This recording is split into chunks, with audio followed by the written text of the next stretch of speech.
Businesses in your city are paying strangers on the internet $3,000 a month to do something you could learn in an afternoon. Not hype, a real compounding skill that gets more valuable the longer you hold it.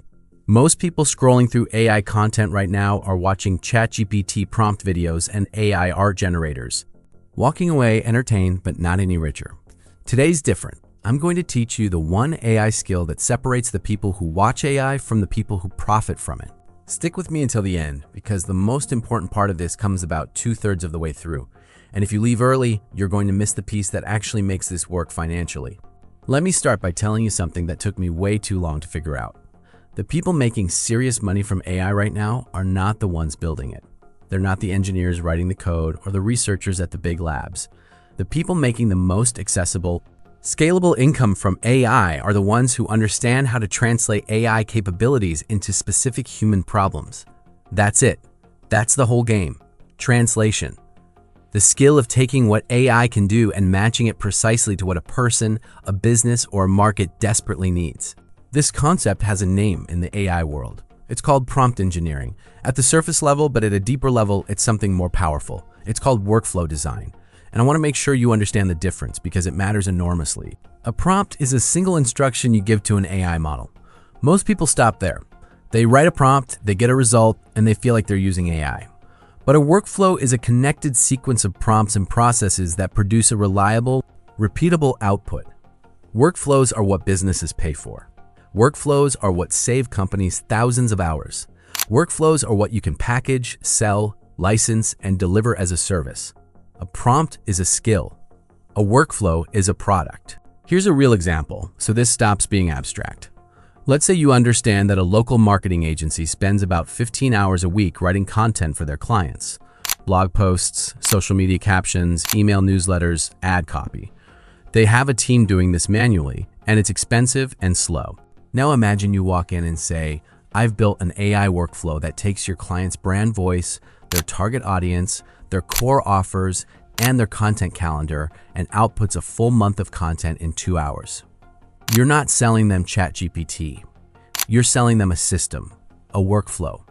That's the difference between being someone who uses AI and being someone who profits from it. Now here's where the psychology of this becomes really interesting.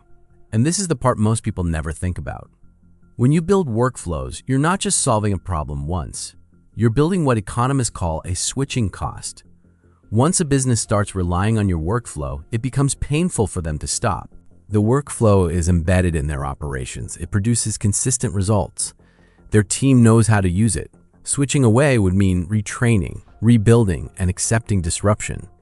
This is why workflow design creates long-term income, not just one-time payments.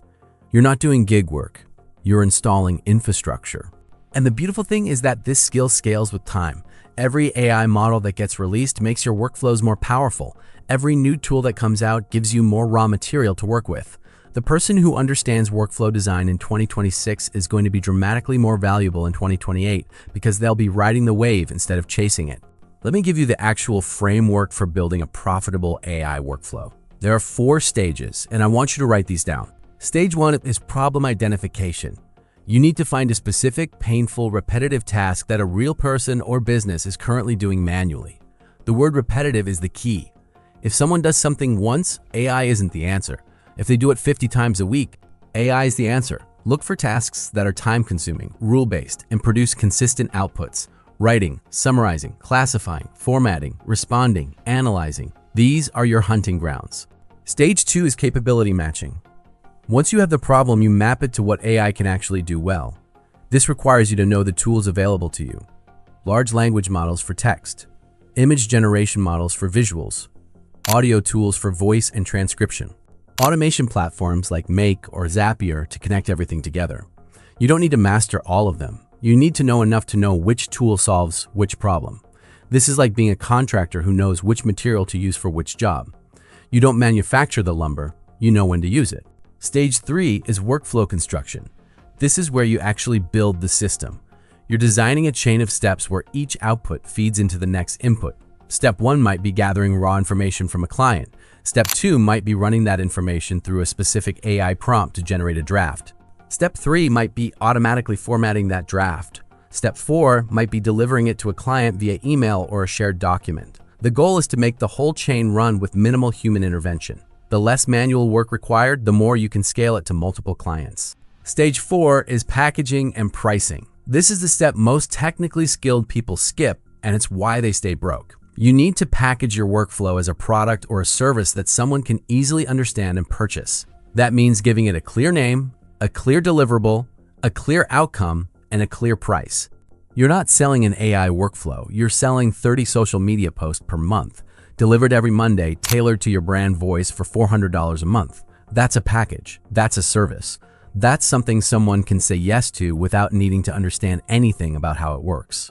Okay, now I want to talk about the markets where this is most accessible right now, because I don't want you to leave this video thinking this is theoretical.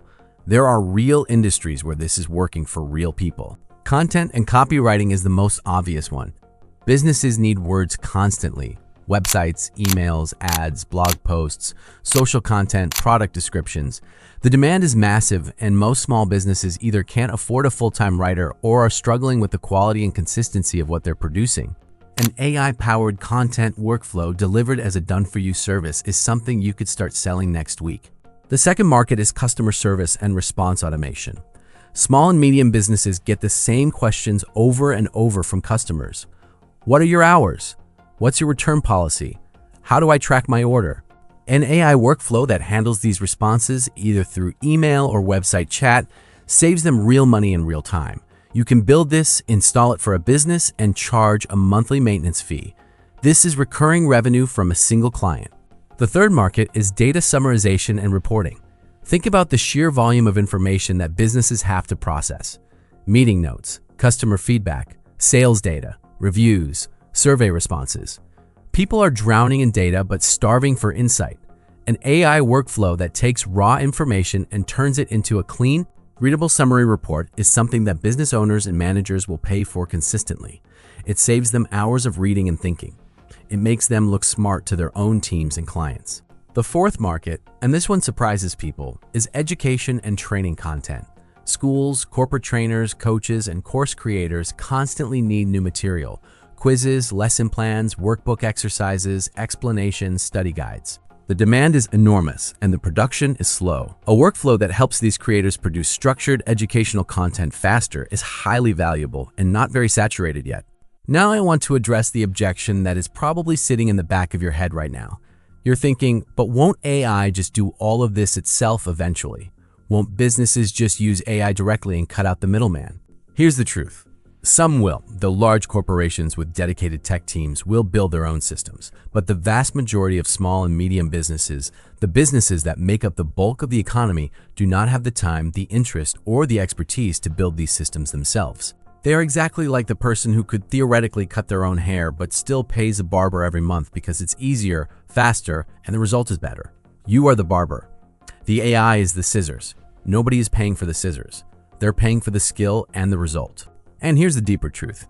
Even as AI gets better and more accessible, the demand for people who can translate AI into business results is growing faster than the supply. Every new capability that AI gains creates new problems that businesses don't know how to solve. Every new tool that releases creates new learning curves that owners don't want to climb. The more powerful AI becomes, the more valuable the translator becomes. This is not a shrinking market. It's an expanding one. If this made something click for you, do me a favor and share this with one person in your life who's been talking about using AI to make money but hasn't figured out how to actually start. Because this video is the starting line, not the finish line, and the next step is to pick one of those 4 markets I mentioned and start mapping out a single workflow idea this week. Not this month, this week. The best time to develop this skill was a year ago. The second best time is right now.